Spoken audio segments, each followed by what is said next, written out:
Kau bohong. Kau ambil itu makan gizi gratis.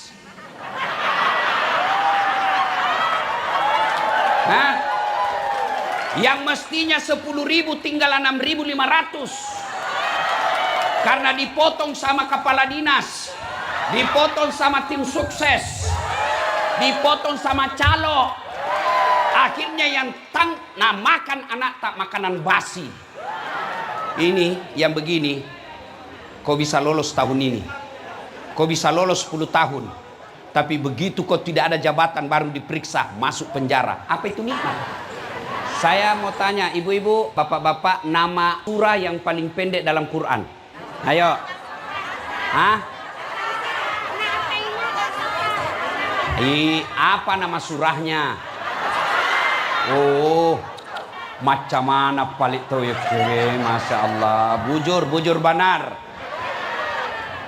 Inna a'tainakal kautsar.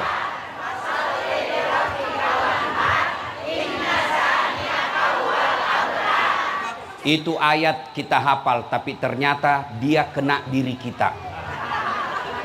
Ya. Hikmah ayat ini ayat pendek, surah paling pendek. Kenapa? Karena apa yang dijelaskan itu pendek kita miliki.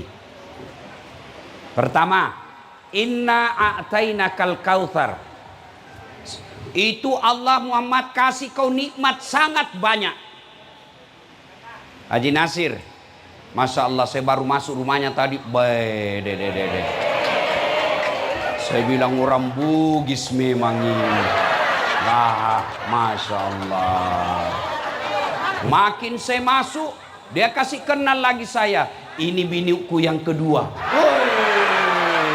Masya Allah.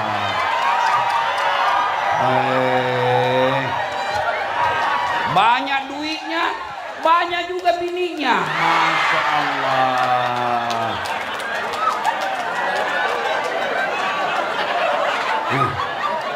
Hebatnya lagi, akur. Dan dengar ibu-ibu ini dua ini, yang satu dua, Nabi sudah janjikan surga. Masya Allah. Sudah surga di dunia, rumahnya mewah, banyak uangnya, insya Allah masuk surga lagi. Daripada kita yang cuma ngontrak-ngontrak, suami jelek, istri penenakal, satu lagi. Masya Allah. Oke. Prof Jaya, saya mau tanya Ki. Kira-kira kalau Allah kasih Ki harta yang lebih banyak dari ini, istri 4, nah, istri 4, umpama, jantung mah kitaku sekali, Prof.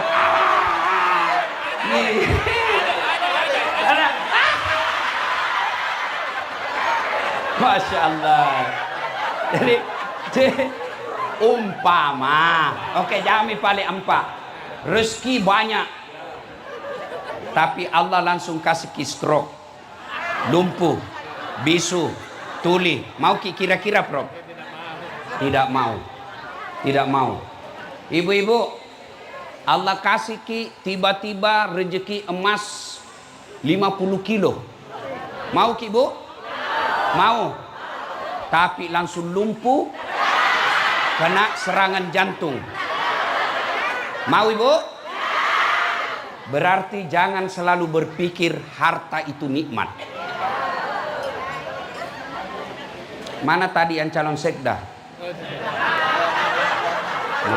Baru calon.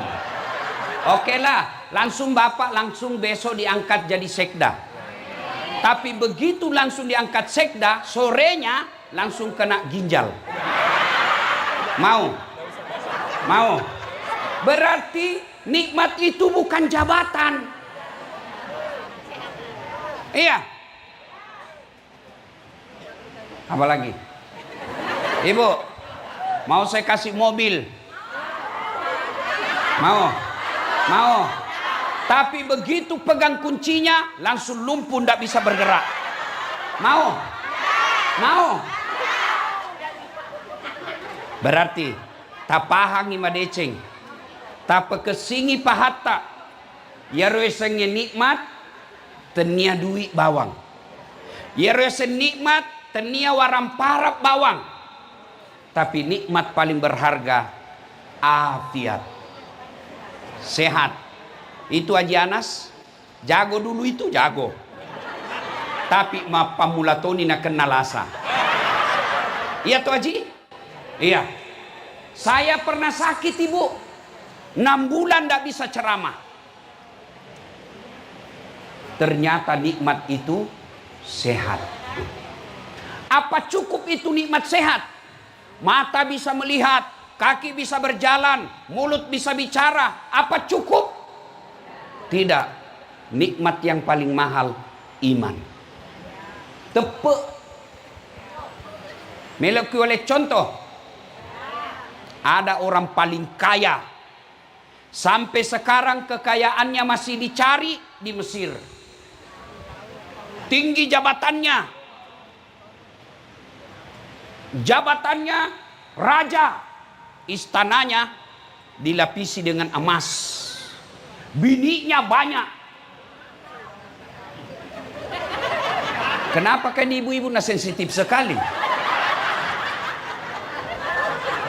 Bu, dengar baik-baik.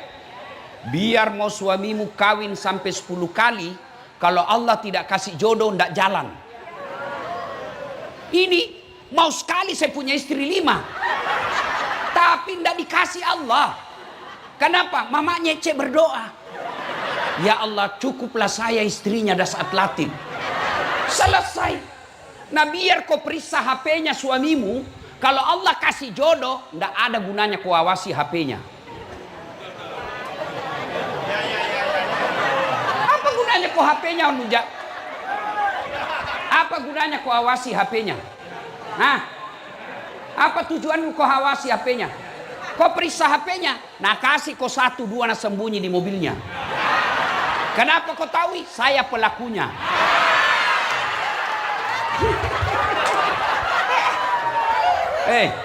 Ibu, dia kaya, raja, terkenal, cakep, tapi dia gak tepuk nah. Tidak ada imannya. Maka Allah hinakan, dialah Fir'aun. Maka pejabat, wali kota, wakil wali kota, bupati, wakil bupati, gubernur,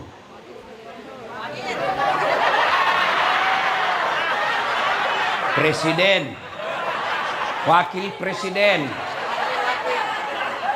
yang sombong, angkuh, menyalahgunakan jabatan, nanti dikumpul sama Fir'aun di neraka. Bukan. Saya tidak sebut tadi, saya tidak sebut. Oh ini orang baik Pak. Meskipun beliau bukan Bugis, tapi dihadiri acara. Daripada pejabat Bugis tidak datang sama kita. Ya toh? Masya Allah. Bu, berarti maka Allah katakan inna a'tainakal kausar megalade pak bereku lawaleko. Kenapa kita miskin? Karena kita selalu merasa harta itu uang, harta itu kebun, harta itu deposito, harta itu emas. Nah biar ada semua itu, kalau tidak ada nyawamu, tamak kok. Maka jangan selalu merasa miskin. Saya kaya. Apa kekayaanku? Banyak temanku. Meskipun saya tidak banyak duit, tapi banyak temanku. Temanku banyak uangnya. Bujur kalau? Bujur. Ada Haji Anas. Ada Haji Nasir. Ada masalah Haji? Gampang Ustaz, transfer.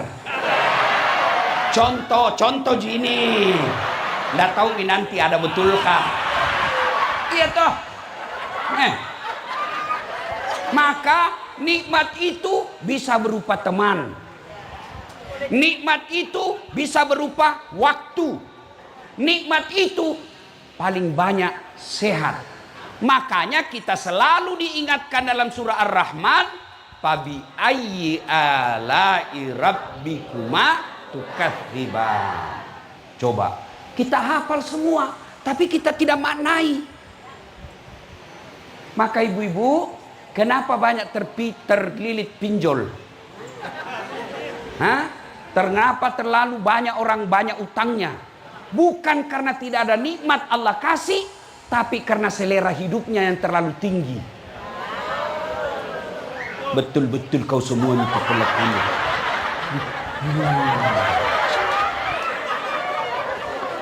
Apa maksudnya, Bu? Apa maksudnya? Bu, maksudnya kalau Adam itu jilbab 10, syukuri. Ada mila marita 2, jangki lagi mau tambah. Biasa banyak ibu-ibu, Ustaz, banyak sekali utangku. Berapa lemarita? Apa hubungannya, Ustaz? Jual itu karena biar tidak ada lemarimu bisa jago hidup. Ustaz, banyak sekali utangku. Berapa motormu? Semua anakmu punya motor? Iya, jual nih, bisa jalan. Yang penting tidak ada utangmu. Paham? Cukup itu? Oke, selesai Mi. Ya. Oke. Sudah paham makna ayat pertama? Inna a'taina. Ayat kedua, fasalli li rabbika. Kalau Allah kasih kamu nikmat, banyak Allah kasih kau nikmat. Nikmat itu seperti apa nikmat saya? Nikmat populer, itu nikmat. Saya tidak banyak uang, tapi saya populer. Karena populer, banyak uang. Nikmat itu pendidikan. Nikmat itu sekolah. Karena ada sekolah, Allah kasih rezeki yang lain. Kau kira jabatan nikmat? Berapa itu pejabat ditangkap? Mau jadi gubernur habis 500 miliar. Berujung ditangkap KPK. Ini mi aslinya orang beleng-beleng. Masuk pilkada 500 miliar uang habis. Berujung ditangkap KPK. Apa itu nikmat? Azab pacalla bahasa ugina. Saya ada uangku 500 miliar, ngapain saya jadi pejabat? Saya bangun masjid 10 miliar sudah paling cantik itu. Saya pakai sogok mama nyecek 10 miliar. Supaya dia kasih KSK kawin lagi. Masih ada 480 miliar. Coba, saya pakai pergi bulan madu 20 miliar. Masih ada lebih 400 miliar. Saya buka usaha 100 miliar, saya bisa perintah politisi kalau ada usahaku. Apa jabatan itu nikmat? Belum tentu. Kapan jabatan nikmat? Kalau dia mendorongmu masuk surga. Tapi kalau dia dorong kamu mengkhianati rakyat, kau bohong. Kau ambil itu makan gizi gratis.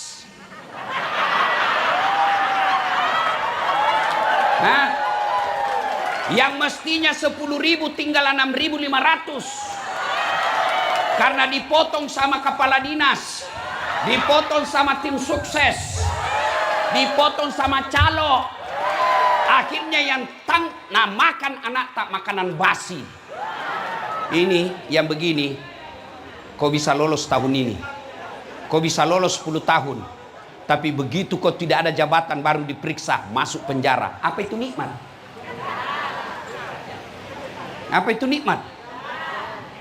Maka jangan selalu kamu merasa tidak ada nikmat. Degaga kesik nalengak puang Allah Ta'ala. Nikmat itu diantaranya istri yang soleha. Nah biar banyak uang kalau istrimu pan rasu-rasu. Tekon lisu kok. Yolo kesik yolo agak tekon lisu. Ada begitu di sini istrinya? Ada? Ada? Berhenti kok jadi laki-laki. Yuk. Sudah. Maka ibu-ibu, jangan selalu merasa miskin. Jangan selalu merasa de gaga pamasena puangi, de gaga nalenga pungala tala. Megala de naleki pungala tala. Itulah ayat sehingga dikatakan kamu tidak bisa menghitung nikmat yang saya kasih kau. Maka kata Allah, setelah saya kasih kau begitu banyak nikmat, syarat yang ayat yang kedua, inna a'tainakal kautsar fasalli li rabbika wanhar, maka dirikanlah sholat. Kalau kau bersyukur, sholat. Kenapa Allah tidak katakan maka berpuasalah, maka berhajilah? Kenapa Allah tidak katakan kalau kau bersyukur haji kau, kalau kau bersyukur puasa kau, tapi dikatakan sholat kau? Kenapa sholat? Karena puncak pengkhianatan kepada Allah adalah melalaikan sholat. Kan orang sombong itu yang tidak bersyukur. Ya. Takap borok nasa ngogi to de namelok sukuru. Takap borok nama sana. Sombong namanya. Ibu-ibu, apa itu sombong? Hah? Pakai barang mahal? Belum tentu. Kalau istri pertama dan istri keduanya Haji Nasir pakai emas, sombong? Belum, karena memang ada emasnya. Hah? Pak Haji Nasir pakai berlian, sombong? Belum tentu. Dan lek na tahu kapan dia sombong? Kalau naremehkan orang lain, itu baru sombong. Nah, saya kasih lagi contoh. Orang yang tidak sholat itulah puncaknya orang yang paling sombong di hadapan Allah. Kasih contoh nah. Saya bercanda sama Pak Wagub. Ya, saya dorong pantatnya masih senyum. Ya toh? Saya dorong perutnya masih ketawa. Tapi coba bedek dorong kepalana. Mana ajudannya ini? Dorong bedek kepalana gubernur. Dorong bedek. Nah, kenapa? Alena beliau ada sama kepala. Yang mulia itu ada sama kepala. Sebaliknya, anggota tubuh paling hina kaki. Ya kan? Kaki. Pak Gubernur kasih saya honor, tapi pakai kaki 100 juta dasat. Orang Bugis kok kasih begitu. Nah bilang namo de gaga duiku aja umpakatuna ka lau gajak kok. Iya toh? Kenapa? Kehinaan ada pada sama kaki. Iya toh? Maka ketika kau sujud di hadapan Allah, kepalamu yang paling mulia, alena beliau yang paling mulia, hinakan seperti telapak kakimu, karena kau ketemu dengan Allah yang maha kuasa, yang jadikan kamu sujud kau. Sayang, saya melihat lebih banyak orang kaya yang diberi nikmat berlebih oleh Allah, dia jugalah yang tidak sholat. Tapi kalau orang kaya tidak sholat Pak, orang masih bilang, iya tahu wah, makesi bulana, makesi ngotona, 2 benena, mega tokona, namotode nama sempajat tapi linona tahu na runtuk nih. Iya toh? Ikotona la cundekke. Deto gaga jamamu, mak kontrak tomu, mega topa indremu. Majak topa tapamu, si ditomi benemu, depan masam pajang. Ya,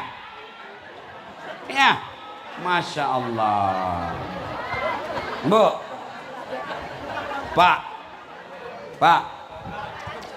enaknya itu kalau suruh rumah bawa, mewah, istri 2, akur lagi, Masya Allah. Itu pamasi ya Pak. Tidak semua orang bisa. Tapi ada lebih jago lagi dari Haji Nasir. Itu Pak Idris. Wah, 4 bininya itu. Masya Allah. Lebih jago lagi. Dan rukun. Akur. Banyak orang saya tengok, banyak istrinya, tapi saling menyerang. Ini biasa ulang tahun bininya, satu meja dia. Bah, saya bilang tanya sembarang itu. Engkau tahu pakai na ye Pak. Masya Allah. Makanya dia akrab sama Haji Nasir. Sama ilmunya Pak. Bu. Tak dampang mana nggak di? Maafkan saya. Kira-kira ibu-ibu yang hadir ini sudah tidak ada di bawah 50 tahun. Ya toh? Kalau masih ada paling 1-2 orang. 50 tahun ke atas, saya tidak terlalu yakin masih nak kasih ke Tuhan 2 kali lipatnya itu murtad. Paling lama 20 tahun lagi nak kasih ki. Nih toh? Ya. Nah semua ini ditinggal. Harta ditinggal. Istri ditinggal. Suami ditinggal. Kalau masuk maki kubur bu, maka sholatlah yang menolong. Maka saya heran kalau ada orang sudah tua masih juga tidak sholat. Agapi mutajang. Nama bau tanah nojek tuh. Sudah muka-muka sakaratil maut. Masih juga tidak sholat. Itulah yang disebut kaswatul qalbi. Maka doati, keras hati. Maka ketika Allah kasih kamu nikmat. Nikmat jabatan, nikmat harta, nikmat populer, nikmat ilmu, nikmat teman. Maka Allah tidak melarangmu menikmati itu. Allah cuma minta syukuri. Cara syukuri, perbaiki sholatmu. Yang kedua, berkurbanlah. Maka robako. Dalam ayat ini bukan sekedar tafsir potong binatang, tapi saya meluaskannya, bersedekahlah. Ini ibu-ibu di depan banyak semua warna ini. Banyak emas berliannya. Lihat ibu, ibu, ini yang banyak semua emasnya. Kira-kira kalau meninggal siapa pakai itu emas tak? Siapa pakai kira-kira itu? Anak. Istri kedua.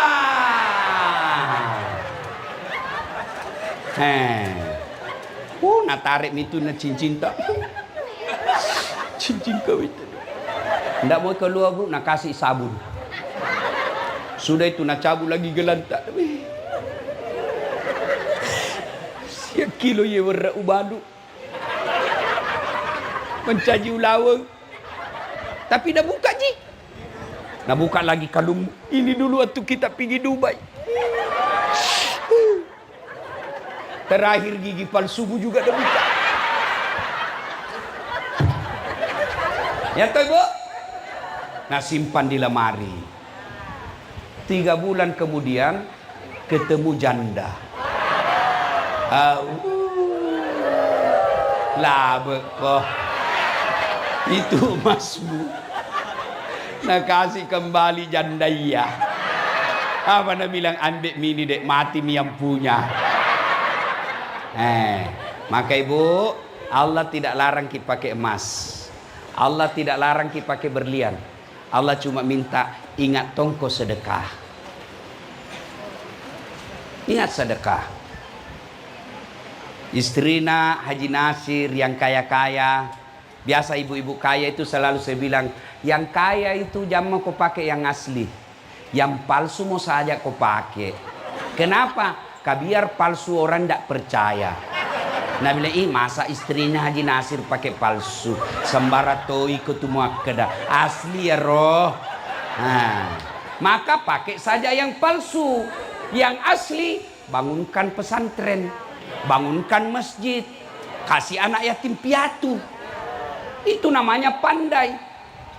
Kalian juga yang miskin, jangan mau kau pakai yang asli. Biar asli orang tidak percaya. Nah boleh, kau gato si malai roh, palsunya roh.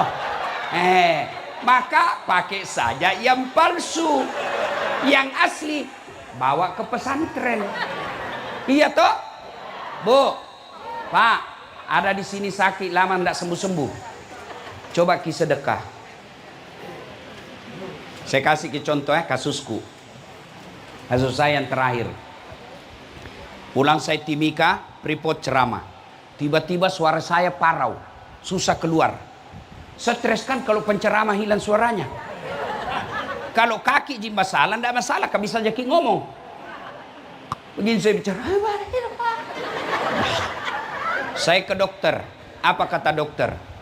Saraf pita suaranya Ustadz rusak, tidak bisa mi baik. Stres saya. Saya bilang sama anggota tim saya, kau cari orang yang bisa dibantu. Yang pertama saya ketemu fakir miskin, janda tua, tinggal sendiri, tunanetra, tidak bisa, rusak penglihatannya. Saya pergi datangi, kasih sedekah, kemudian saya niat untuk operasi. Yang kedua saya cari lagi orang, dapat lagi di medsos, ibu-ibu yang tidak layak huni rumahnya. Sudah dibilang tidak layak disebut rumah tinggal. Saya bedah rumah, saya perbaiki rumahnya. Sudah selesai, saya pergi ke dokter Singapura berobat. Di Mount Elizabeth. Begitu dites, apa nak bilang? Ah, ini bukan pita suara rusak Ustadz. Ini hanya asam lambung. Coba bayangkan, pamasena puangi. Sekarang bisa menceramah. Padahal dokter bilang tidak bisa sembuh. Tidak ada yang mustahil kalau Allah. Maka ibu-ibu, kalau ada merasa sakit sudah makin masuk kiri kanan dokter tidak sembuh-sembuh, coba ki bedek terapi sedekah. Coba ki sedekah. Termasuk ibu-ibu, kalau ada suamimu kurang ajar, sedekahi. Termasuk bapak-bapak, kalau ada istrimu cerewet, sedekahi. Bagaimana caranya? Kau bangun sholat hajat. Selesai sholat hajat berdoa. Ya Allah, Engkau yang sahat melindungi, memelihara. Ya Allah, pelihara suamiku. Lindungi suamiku dari perempuan jahat. Saya niatkan ini 5 juta tolak bala. Mudah-mudahan Engkau pelihara suami saya. Bismillah. Insya Allah.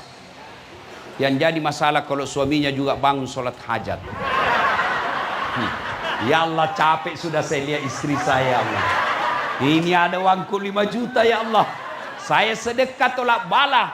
Mudah-mudahan 5 juta ini istriku ikhlas saya kawin lagi. Bingung malaikat yang mana ini dikabulkan. Ibu ya, bersedekah. Nah, kalau dia dikasih nikmat oleh Allah, dia tidak sholat, dan dia tidak mau bersyukur dengan berkurban dan bersedekah, maka apa ayat yang ketiga? Fasalli li rabbika wanhar. Walani pamaseku, kau lepas dari kasih sayangku. Uangmu banyak tapi penyakitmu kumpul. Rumahmu mewah tapi tidak bisa kau nikmati. Anakmu banyak tapi kurang ngajar. Duitmu banyak tapi penyakit bertumpuk. Bahkan bisa jadi kamu mati dalam kekafiran. Itu baru di dunia, apalagi kalau di akhirat. Maka agar kita termasuk orang-orang yang pandai bersyukur, nah panggil Ki Haji Nasir. Datang Ki pengajian seperti ini. Mudah-mudahan selesai dengar pengajian ada perbaikan dan kita bermohon kepada Allah, mudah-mudahan ada ilmu dan bisa diamalkan dalam kehidupan sehari-hari. 1, 2. Ini ada kuenya orang Bugis. Apa namanya nih? Apa namanya nih? Berongko. Ini kepanjangannya Baraku Mato Laudoko.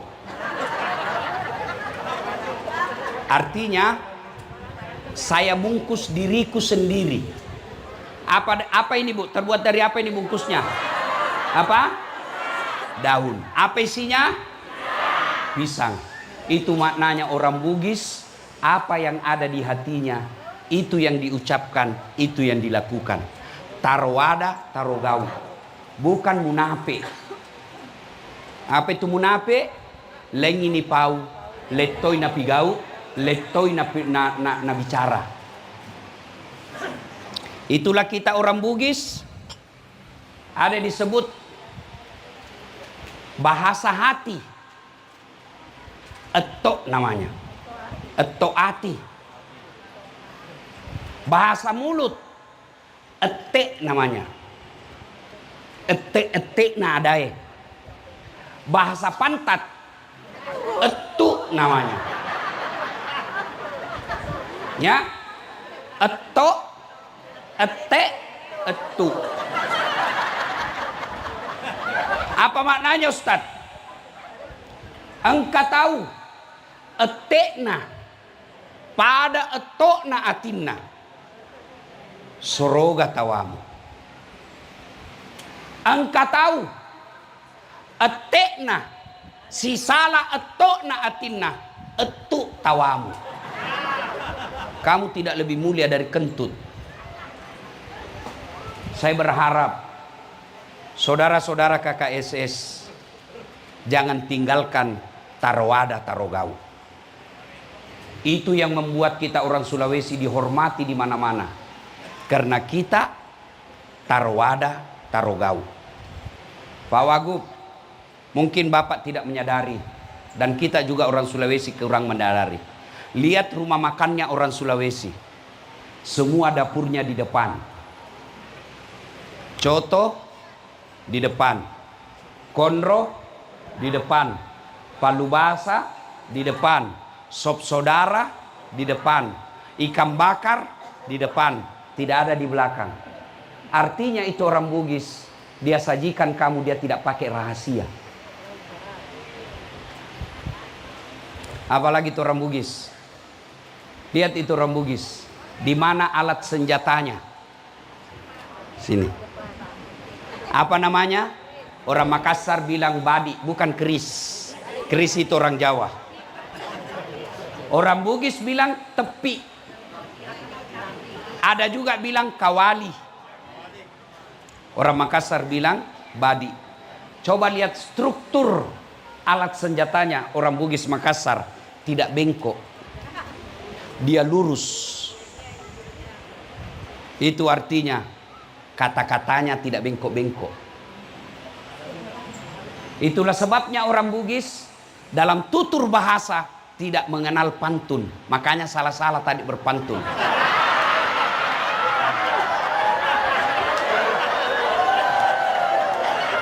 Yang mengenal pantun itu hanya di Pulau Kalimantan, Pulau Sumatera, Pulau Jawa.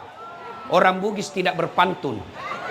Kalau mereka suku lain mau melamar anak gadis, dia bilang begini, aku melihat ada bunga di taman. Cakep. Bunga itu sudah siap untuk dipetik. Mau melamar itu maksudnya. Kalau orang Bugis, besar ini anakmu kasih kawin sama anakku. Nah, begitu orang Bugis, tidak ada benda-benda begini. Iya. Oke. Lihat lagi orang Bugis. Di sini badiknya.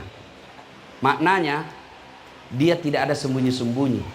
Kalau ada orang bilang suku lain sumbu pendek, Bugis Makassar tidak pakai sumbu. Kalau dia tidak suka, tidak banyak bicara, langsung ditikam saja. Ya. Coba lihat, suruh masuk rumah. Orang Bugis, tabe, tamaki. Artinya apa? Tidak ada rahasia. Nah, buka semua. Ya. Kemudian orang Bugis kalau suruh di mana rumahnya Prof Mas Jaya? Kasar tidak, sportif. Ini namanya sportif. Telunjuk namanya ini. Pak Jello. Telunjuk dipakai menunjuk. Ibu heran. Memang saya mengajar mata kuliah komunikasi antar budaya. Saya pelajari yang begini. Tuh, orang Bugis. Meja makannya selalu ada isinya. Kalau dia datang bertamu orang, meskipun bukan jam makan, pandai yolo. Kalau dia malu tanya orang lapar atau tidak, nah tanya tuh. Tetek siaga mau selai balik papan. Tetek serah. Berarti dia panamandre. Tuh dia tanya tuh. Itulah orang Bugis. Maka muncullah filosofi orang Bugis. Pada ini pada elo. Si patuo, si patoko. Mali, si parape. Malilu, si pakainga. Cedek tak mega ibagi-bagi. Itulah orang Bugis. Maka jangan heran, di mana-mana kita datang pasti ketemu orang Bugis. Saya ke Sabah Sarawak, ini ada orang keke dari Kinabalu. Saya kasih kenal dulu rombongan saya. Ini Ustadz Halim, Muhammad Halim, Abdul Halim. Ini muka Indonesia tapi orang Vietnam. Orang Vietnam ini, Bu. Vietnam, bahasa Vietnam. Ya, saya ketemu di Madinah. Beliau ulama di Vietnam. Tugas beliau Pak Wagub mencop orang kalau mau bikin warung makan, dia mengeluarkan halal, sertifikasi halal. Nah, itu beliau. Ini Arifin Lukman, dari Keke, Das Atlatif. Ya kan? Nah, kemana-mana kita ketemu orang Bugis. Dan saya belum pernah mendapat sejarah atau berita orang Bugis diusir di suatu tempat. Tidak pernah. Kenapa? Karena orang Bugis kalau dia pergi merantau, dia berupaya dari awal, dari kecil, dari rendah, naik, sukses. Dan hebatnya kalau sukses, pasti dia dermawan. Degaga kalinga tosogi na ogi masekke. Gaga. Itulah sebabnya setiap pilkada di Kaltim, KKSS selalu dicari. Iya tuh Pak Wagub? Nah, kenapa? Karena kalau orang Bugis jadi tim sukses, dia tidak minta uang, bahkan dia jual mobilnya untuk kasih menang orang. Maka wajar Pak Wagub hadir di tempat ini sebagai apresiasi terhadap penghormatan suku Bugis. Tapi kalian orang Bugis, kalian perantau di tanah Kalimantan, hormati orang yang ada di sini. Hormati orang Dayak, muliakan orang Banjar, muliakan orang Kutai, karena mereka lapang dada menerima kalian sebagai orang perantau. Mewakili warga kerukunan Sulawesi Selatan di tempat ini, saya ingin mengucapkan terima kasih setinggi-tinggi penghormatan kepada seluruh saudara-saudara kami asli penduduk tempatan Kalimantan atas jiwa besar Bapak Ibu, saudara-saudara menerima saudara kami Bugis Makassar yang merantau dan cari nafkah di sini. Mudah-mudahan kelapangan dada dan hati Bapak Ibu menerima kami menjadi ladang amal untuk kebaikan dunia dan akhirat. Demikian usikum wa nafsi bitaqwallah fastabiqul khair. Ya ayyuhalladzina amanu taqullaha haqqa tuqatih wa la tamutunna illa wa antum muslimun. Ayat ini Jumat-Jumat didengar. Jangan kamu mati kecuali dalam keadaan beragama Islam. Berarti ayat ini Allah ingin sampaikan, hati-hati kok. Mengaku kok Islam belum tentu mati selek kok. Selem muasa ngalemu belum tentu selek kok mati. Insya Allah kita tidak akan mati dalam keadaan mencuri. Insya Allah kita tidak akan mati dalam keadaan merampok. Insya Allah kita tidak akan mati dalam keadaan berzina. Yang bisa membuat kita mati kafir, hubbi aklil haram, suka mengkonsumsi barang haram. Salah satu di antaranya bikin seminar proposal dan laporannya 3 hari, di lapangan cuma 1 hari.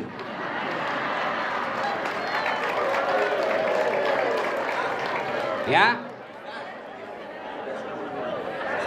laporannya kuenya nasi padang, di lapangan bakso tusuk.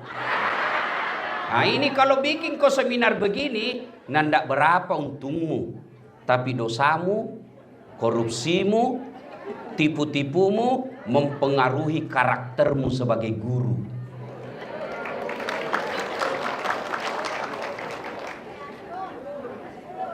Ini gaspol atau rem-rem? Hah? Si panas saya atau rem-rem? Oke, baiklah kau yang minta. Wa qala idzan bismillahirrahmanirrahim. Ya ayyuhalladzina amanu dakhulu fis silmi kaffatan wa la tattabi'u khutuwatis syaitan innahu lakum aduwwum mubin. Wahai orang-orang yang beriman, masuklah engkau ke dalam Islam secara sempurna. bukan Islam pencitraan, bukan Islam pilgub. Ya. Dan janganlah engkau ikuti langkah-langkah setan, karena sesungguhnya setan itu musuh yang nyata bagi kalian. Ketika Bapak Ibu guru mendapat undangan acara ini, setan berusaha menggoda, jam aku datang, jam aku datang. Jam aku datang, capek. Alhamdulillah bisa dikalahkan setan yang ada di rumah. Tapi apakah setelah ada di ruangan ini setan berasa berhenti menggoda kita? Nggak, nagoda kita lagi supaya tidak dengar ceramah. Jam aku dengar ceramah, pegang HP-mu, pegang HP-mu. Jadi orang yang pegang HP ketika dengar ceramah, sesungguhnya itu kena godaan setan. Nasami, bagaimana kamu dengar ceramah kau sibuk begini? Katanya guru. Nanda ibu-ibu kalau ngajar guru muridmu begini. Bagaimana kamu jadi teladan kalau begitu? Sudah, bagaimana mau dengar ceramah kau sibuk begini? Ustadz, kita mau rekam. Kalau ibu rekam pasti gambarnya tidak jelas. Suaranya bising. Lalu bagaimana caranya Ustadz? Itu ada kamera saya bawa. Kau bawa pulang kameramu Ustadz. Gampang, buka YouTube.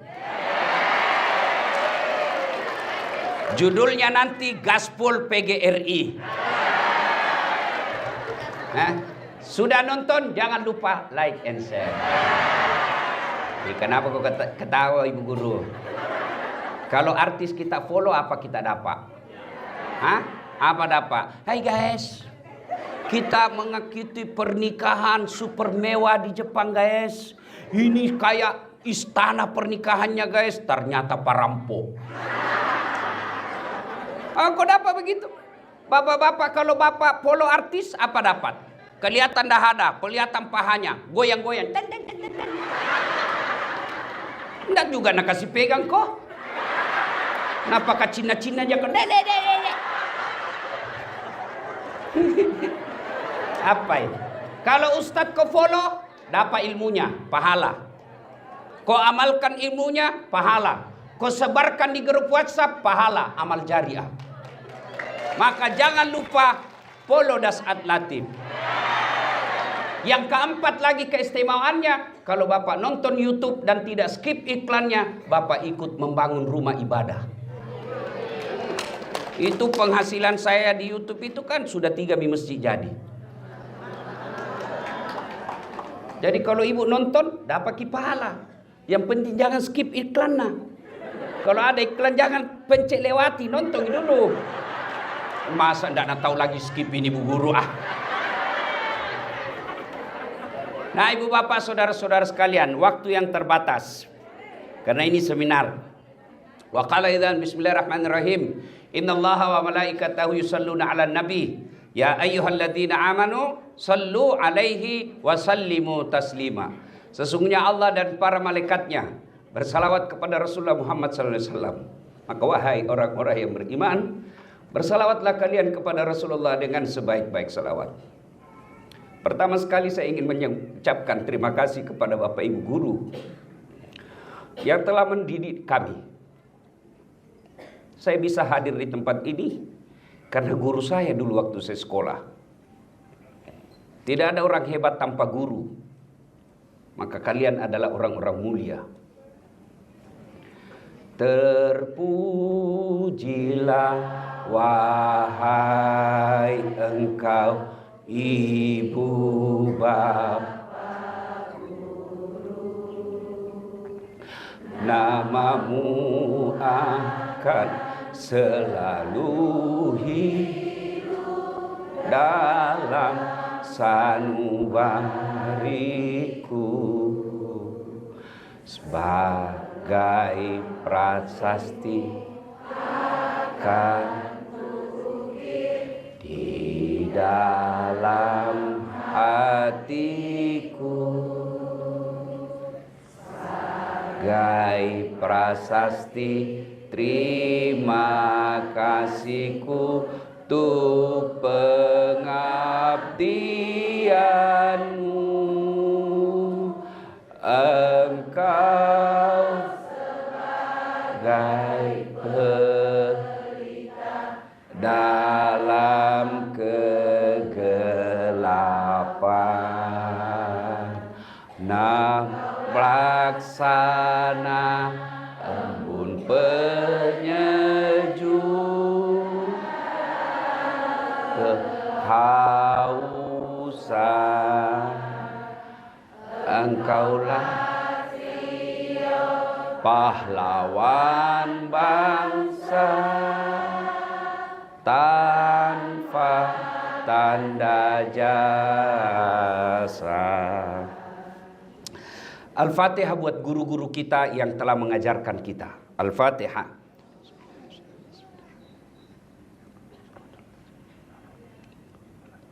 Amin.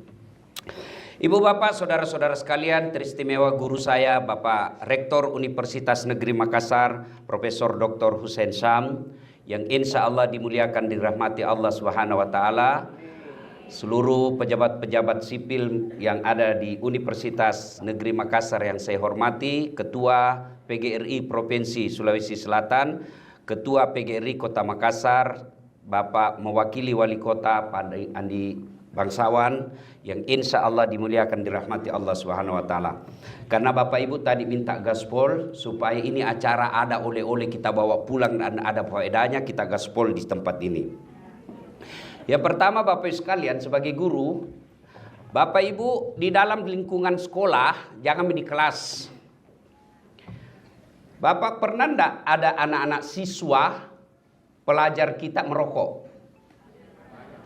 Bagaimana Bapak Ibu kalau lihat anak-anak siswa kita merokok? Dihukum apa tidak? Dihukum toh? Tapi yakin tak Bapak Ibu sekalian ada guru di sekolah yang merokok?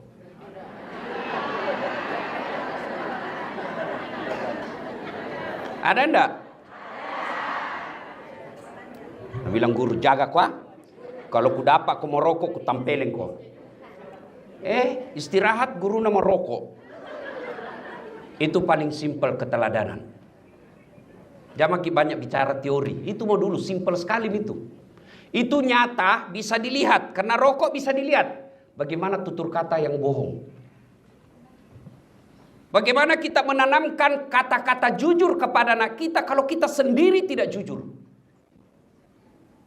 Rasulullah Sallallahu Alaihi Wasallam itu berhasil mengubah manusia dari masyarakat jahiliyah menjadi masyarakat madani.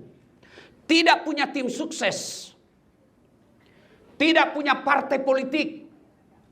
Tidak punya dana pengusung. Tidak punya cukong. Pada saat itu beliau dimusuhi. Tapi alhamdulillah berhasil membawa masyarakat jahiliyah menjadi masyarakat yang beradab. Apa resepnya? Keteladanan. Kenapa Rasulullah mampu menjadi teladan? Karena apa? Nah, ini rahasianya. Satu, motifnya baik. Pakai singin niatmu. Kocak niat ko, salah niatmu, capek kau jadi guru. Kalau niatnya fulus, itu jadi apa? Kalau guru masih suka minta baju seragam,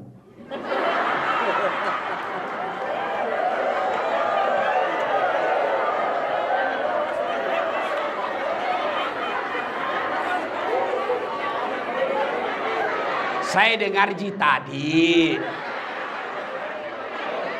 ya. Begini, aku dulu ribut. Kang Ibu Tonji tadi bilang gaspol. Ya. Nah, Ibu Bapak Saudara-saudara sekalian, tanpa baju seragam kita bisa mengajar.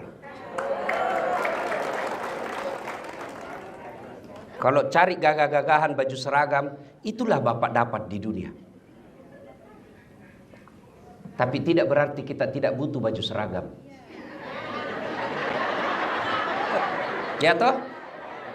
Tapi yang lebih baik Bapak mengajar setulus hati baju seragam.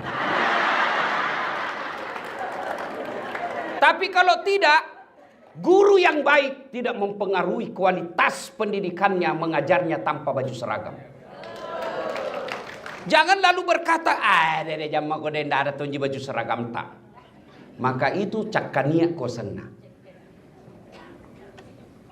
Kalau niat baik, insya Allah bulan-bulan dapat pahala, bulan-bulan dapat gaji, tahun-tahun naik kenaikan pangkat secara struktural, insya Allah di akhirat dapat pahala. Siapa yang suka minta-minta, sebegitulah derajatnya. Tapi siapa yang diberi amanah dan dia tidak lakukan janjinya,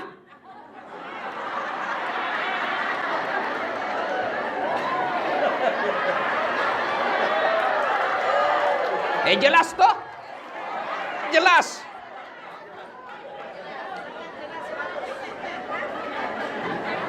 Nah kita juga baru kini janji kicoblos mi. Saya tadi dibisik-bisik Pak Rektor. Saya bilang masa sih ada wacana tidak ada dana bos? Dia bilang Pak Rektor itu lagi digulirkan karena itu dana bos mau dialihkan ke makan gratis. Tidak tahu benar atau tidak. Kalau itu terjadi, innalillahi wa inna ilaihi raji'un. Anak-anak selama ini bisa sekolah tanpa makan gratis siang. Tapi kualitas pendidikan kita dipengaruhi oleh dana bos. Berapa banyak orang tertolong dengan dana bos yang tadinya tidak bisa sekolah karena tidak mampu sekolah karena dana bos. Kita juga bela baru dikasih 300.000. Goyang mie mantap. Gara-gara serangan fajar. Nah bilang bukan serangan fajar ini Ustaz, ini sedekah subuh. Masolang.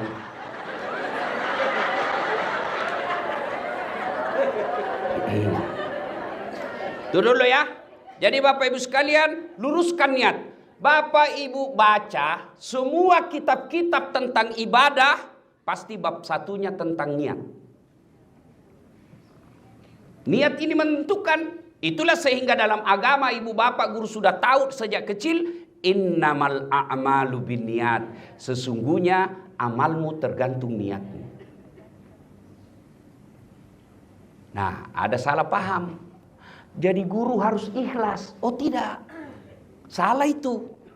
Saya kan guru. Cuma lebih tinggi sedikit. Namanya dosen. Guru juga tapi dosen. Katanya harus ikhlas. Beda. Ini perlu kita pahamkan. Luruskan baik-baik. Yang ikhlas itu ibadah mahdah. Hubungan kepada Allah. Jangan kau hitung-hitung. Solat ikhlas kau. Jangan kau selfie-selfie. OTW berjamaah. Sampai di masjid mana sujud. Nah. Alhamdulillah selesai 2 rakaat. Itu ikhlas di situ tempatnya. Tapi muamalah, mengajar, bimbingan tes, les, itu jangan kau bilang ikhlas kok. Tidak.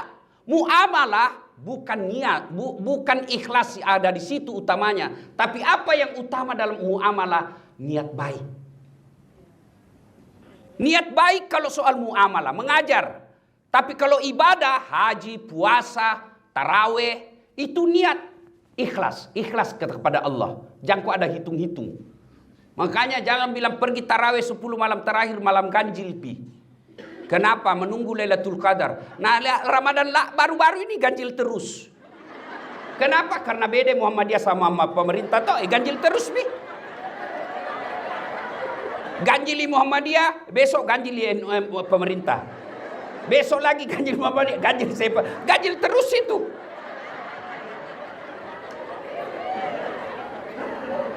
Nah, soal itu jangan kok kalau saya begini pahalanya sekian. Jangan kau hitung pahala, biar Allah yang tahu. Itu namanya ikhlas.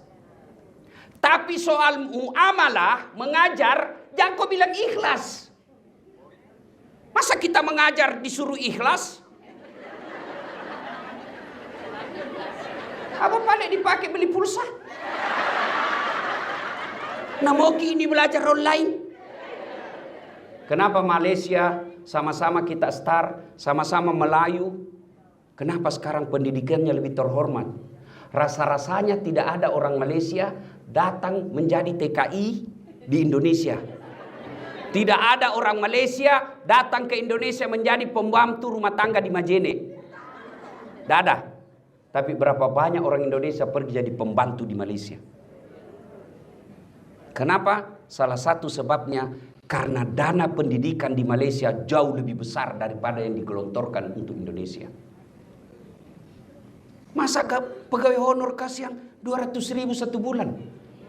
Begitu komplain, ikhlas kok, nenek nu gawang.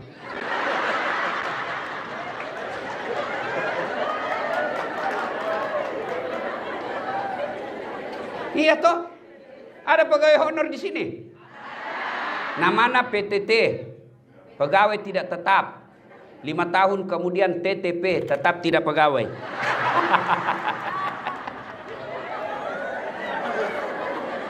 Ini dulu yang penting. Ya, jadi sholat ikhlas, mengajar harus ada fee. Kenapa bisa Ustadz? Mau kita peningkatan kualitas? Mau kita belajar? Mau kita googling? Mau kita belajar tutorial melalui internet? Apa dibelikan pulsa? Maka Malaysia setingkat profesor rektor UNM itu gajinya kalau di Malaysia saya pernah tanya-tanya uang Indonesia di atas 100 juta. Di atas 100 juta. Kipas-kipas mi orang kalau 1 bulan 100 juta bisa 2 istri. Umpama. Ini ibu sensitif sekali. Umpama gini. Coba nonton tersinggung. Umpama gini. Tuh, 1, 2. Berkaitan dengan tadi niat. Ya. Yang penting niatnya baik. Kalau niatnya baik, insya Allah pahala dunia, pahala akhirat. Ibu, pernah lihat orang diantar ke kubur? Sering. 3 tu antar ki ibu, 3. 3 antar ki. Kata Nabi, 1 keluargamu. 2 hartamu. 3 amalmu. Makanya Nabi tak telu mantar ko 2 lisu si dimi monro. 3 antar ko 2 balik 1 tinggal. Yang apa? Keluarga pasti balik. Mana mamo waktu nagombal ki dulu di Gunung Sari. Apa? Pantai Losa. Pengalaman semua ini bu ini.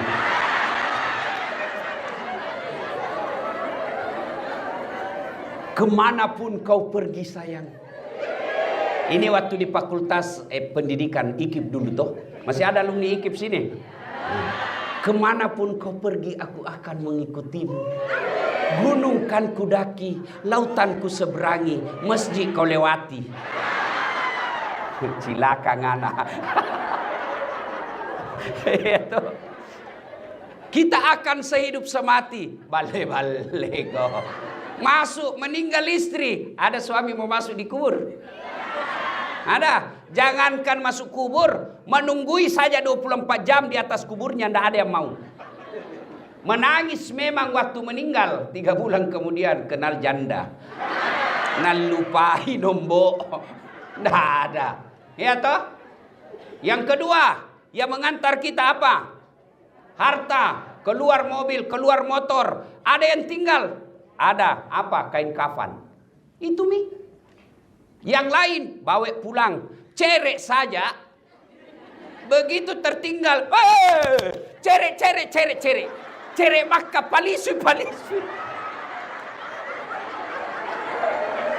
Ya. Biar kaya. Masuk kau di kubur. Parfum waktu hidup di dunia. Hugo Boss. Angelman parfumnya Pak Rektor. Begitu masuk kubur kapur barus. Dega gambok. Labek ko. Ewaya lemu. Iya toh? Yang ketiga, amal. Masuk maki di kubur. Bayangkan itu nah. Menangis itu suami tak ibu. Menangis waktu nak kubur ki. Tapi na injak-injak gitu.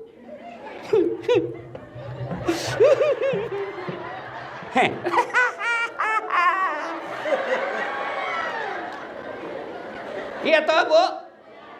Masuk maki di kubur. Nabilan Nabi kota mano ki buru petumanan nih. Putus semua nih. Kalau masuk aku di kubur. 3 saja yang bisa mengalir terus menerus meskipun kau sudah hancur jadi tanah. Apa itu? Tunggu dulu, jangan kau lumbai kak ibu. 1. Anak yang soleh dan soleha. Lalu Nabi bilang mi kasihan yang tidak ada suamina. Bagaimana mi kami ini Ustaz? Tidak ada kodong anak tak. Bagaimana mi ini kasihan kita Ustaz? Tidak ada anak sampai sekarang. Berarti tidak punya peluang. Tidak. Anak yang dimaksud di sini bukan yang anak keluar dari rahim kita semata. Tapi anak didiknya ibu di sekolah. Itu anakmu. Kalau niatmu lihat ini anak-anakku nanti ini yang kirimi kak doa ketika saya dikubur, itu amar jariah buat ibu guru. Tapi kau pulus di kau kejar. Pulus kau dapat di dunia, tidak ada dapatmu nanti dikubur. Bayangkan bapak ibu guruku yang ngajar kak di SD, guruku yang ngajar kak di SMP, guruku yang ngajar kak di SMA. Yang nak ajar kak ini baik, ini salah. Nak ajar kak begini rumusnya matematika, begini rumusnya biologi, begini rumusnya biologi. Kimia nak ajar kak. Dan itu sampai sekarang saya masih pakai.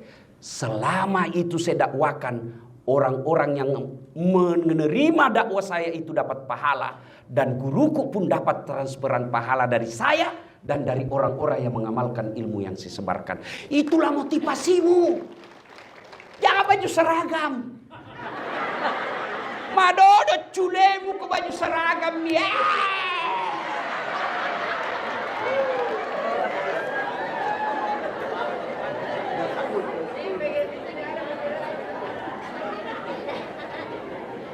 Saya Bu, ini meyakinkan saja motivasi baik. Bukan ikhlas lah, niat baik. Saya tidak pernah minta baju seragam selama saya jadi dosen. Tapi alhamdulillah Allah kasih saya rezeki, saya yang sediakan baju seragam. Nah, ibu-ibu sekalian, niatnya apa? Didik itu anak di sekolah. Ajarkan dia yang baik. Kalau dia cewek kelihatan pahanya ketika dia pergi sekolah, tegur. Jangan masa bodoh. Hidayah datang dari Allah. Tapi kita sebagai warga pendidik, didik dia, bukan pengajar. Kalau pengajar saja masuk kelas, 2 tambah 2, 4, 4 tambah 4, 8. Sudah selesai nak, selesai pulang. Itu kok pengajar namanya.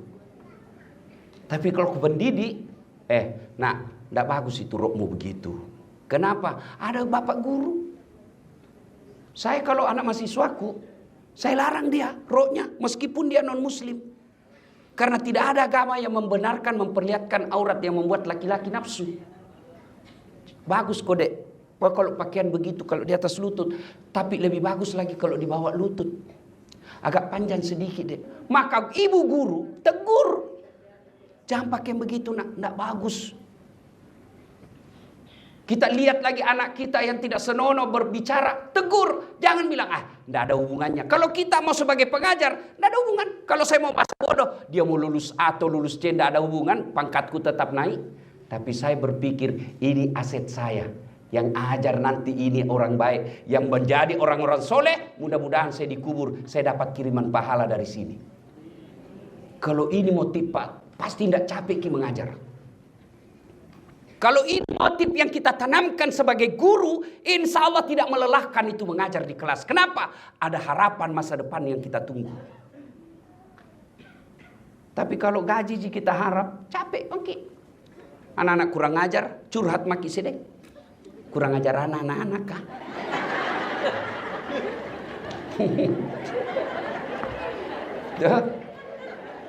Yang kedua, setelah kita masuk di kubur, apa lagi? Setelah anak yang soleh dan solekah, apa? Sedekah. Ini ibu-ibu yang banyak semua mas nak kuliah depan. Tidak tahu semprotan atau asli. Jadi saya baru tahu Pak Rektor, ternyata itu Bugis kalau ada pengantin yang banyak kuning-kuningnya ini, ternyata bukan emas, semprotan. Ini anggaplah ini asli-asli Ibu. Kalau Ibu meninggal, siapa yang pakai itu emas berlian tak? Siapa? Bukan anak, istri kedua. Mak bene sila kemu. Labeko. Apai? Nah, bro, nah dia ini ceramahku istriku, Mama Nece, dia bilang, Ustaz, jadi kalau saya nanti duluan nggak meninggal, kita mau kawin lagi. Saya bilang, sini sayang. 10 ibu baru saya bilang, dengar baik-baik sayang, jangankan meninggal ki, masih hidup ki saja. Nah saya selalu berpikir kawin lagi. Apalagi kalau sudah mati. Ibu itu ibu. Tanya mi bede suami tak, tanya mi. Kalau dia bilang tidak, itu pasti karena takut. Makanya sedekah, ibu-ibu bersedekahlah. Itu yang kita tunggu nanti di kubur, sedekah. Tapi bagaimana kita kasihan ini pegawai honor? Makan aja susah. Pegawai honor, tahu kilaguna pegawai honor? Berakit-rakit dahulu, berenang-renang ke tepian, sakit-sakit dahulu, susah-susah dahulu, lalu kemudian tetap susah.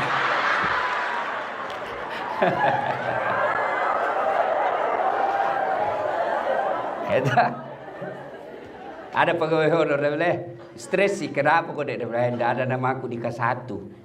Insya Allah ada gitu nanti di K2. Tidak ada juga Ustaz, tidak ada juga di K2, tidak ada. Pergi ke rumahmu, cari di kakakmu.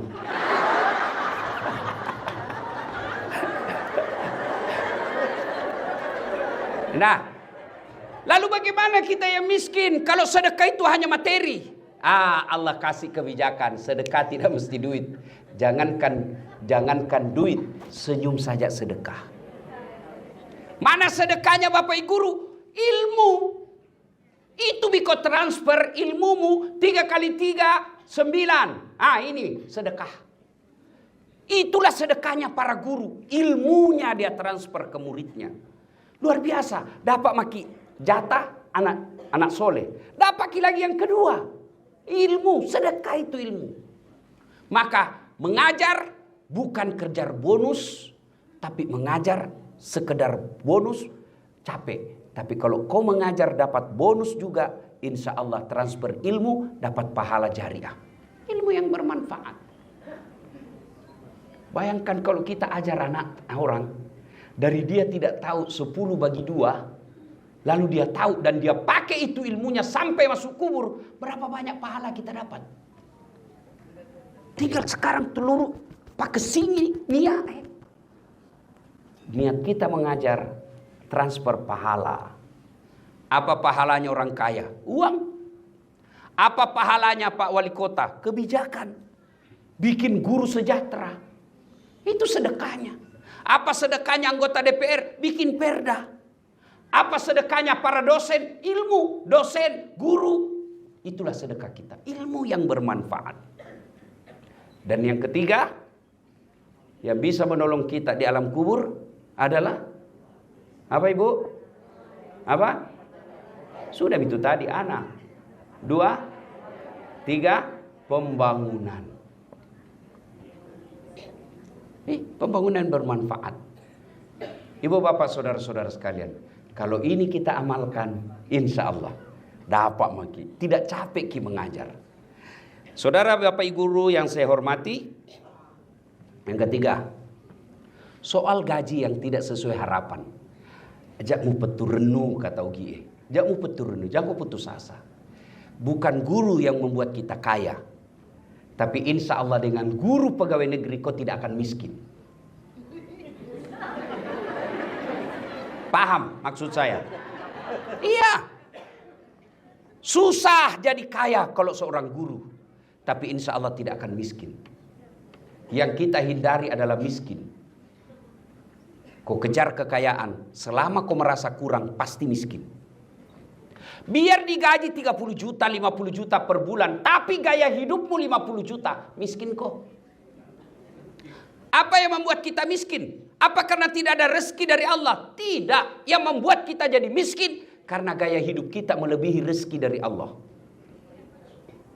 Gaji sebagai guru 5 juta. Gaya hidup 7 juta. Pasti menginrek kok. Pasti ngutang untuk menghidupi yang 2 juta. Kalau sudah ada mobil tak meskipun butut, syukuri itu. Jangan kau lagi lihat yang di showroom.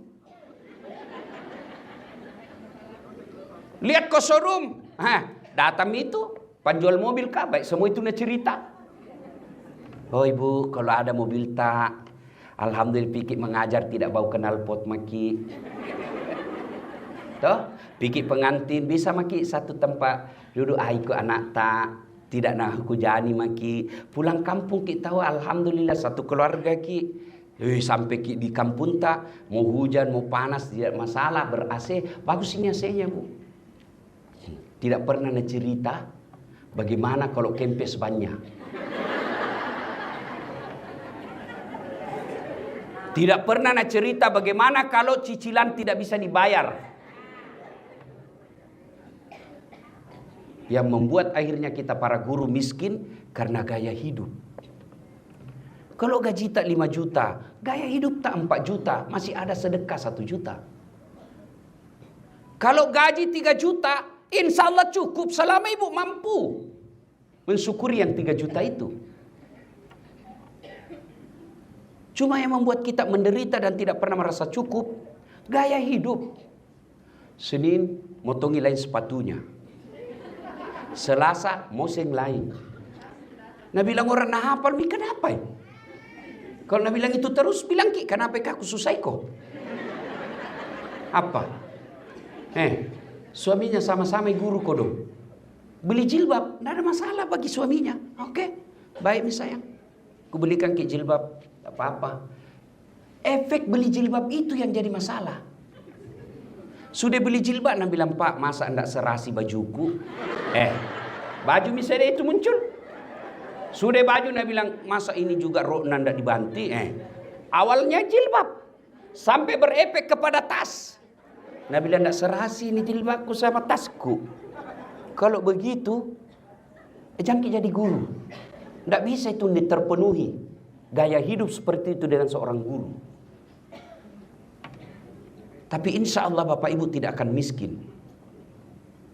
Yang membuat kita miskin adalah gaya hidup. Dan percaya ki, tidak ada guru mati kelaparan. Tapi yang dikejar-kejar utang banyak. Pres sami beda ini semua Pak Rektor. Ada semua itu eskana di bank.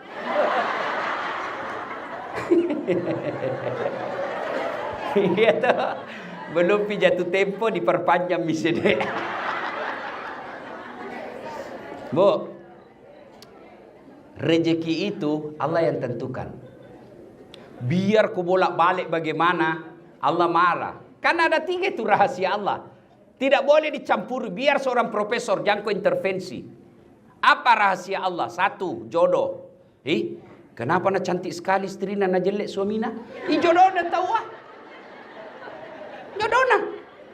Kenapa jelek istriku? Ustaz, takdirmu. Kenapa? Allah tahu. Karena kalau dia cantik dia malu jalan sama kamu.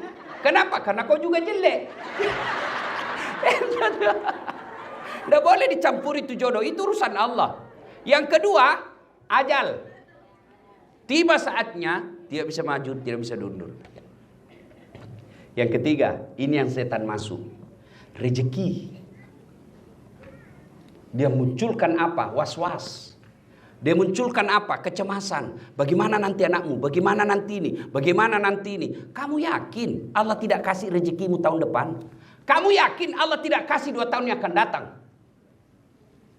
Kalau selalu yakin Allah kasih, nah kasih kok. Kenapa? Allah katakan, ana inda sonni abdi bi. Saya tergantung sangka hambaku. Bahasa Indonesianya sangka baik. Bahasa Perancis bahasa Inggrisnya positive thinking. Agapi, makura mopi. Jelas toh?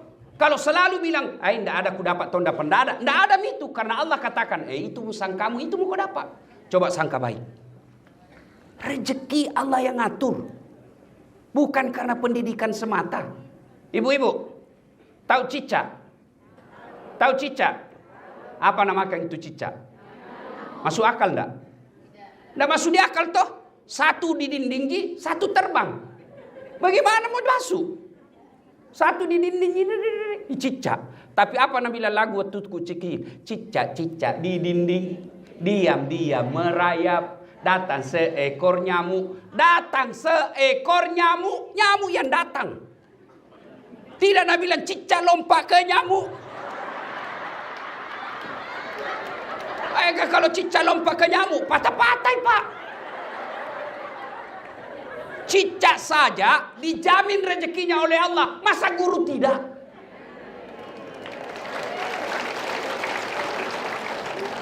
Ini Bapak saudara-saudara sekalian. Poin yang keempat. Puncak dari semua ilmu adalah akhlak. Akhlak. Akhlak itu bukan di otak. Akhlak itu ada di hati. Bisa jadi masuk akal, tapi tidak diterima oleh hati. Itulah sebabnya Nabi katakan, dalam dirimu terdapat segumpal darah. Apabila segumpal darah itu rusak, rusak semua mi. Tapi segumpal darah itu sehat, sehat semua. Apa gerangan? Qalbu. Hati. Hati ini memang penentu. Kalau hatinya sakit, dia akan jadi guru yang tidak mendidik. Kalau hatinya sehat, dia akan sehat. Tutur katanya baik. Dia akan jadi teladan. Di mana dia berada, di situ orang senang. Kalau hatinya sehat. Berarti memang ini hati sangat menentukan kita. Nah, ibu bapak saudara-saudara sekalian. Penting sekali ini hati. Mau lihat buktinya? Saya bawa mobil dari Makassar ke Bone. Yang menyetir tangan. Yang melihat rambu-rambu lalu lintas mata. Gas rem kaki. Yang berpikir sepanjang jalan otak. Tapi begitu ada tikungan, apa tertulis? Hati-hati. Tidak ada tertulis otak-otak.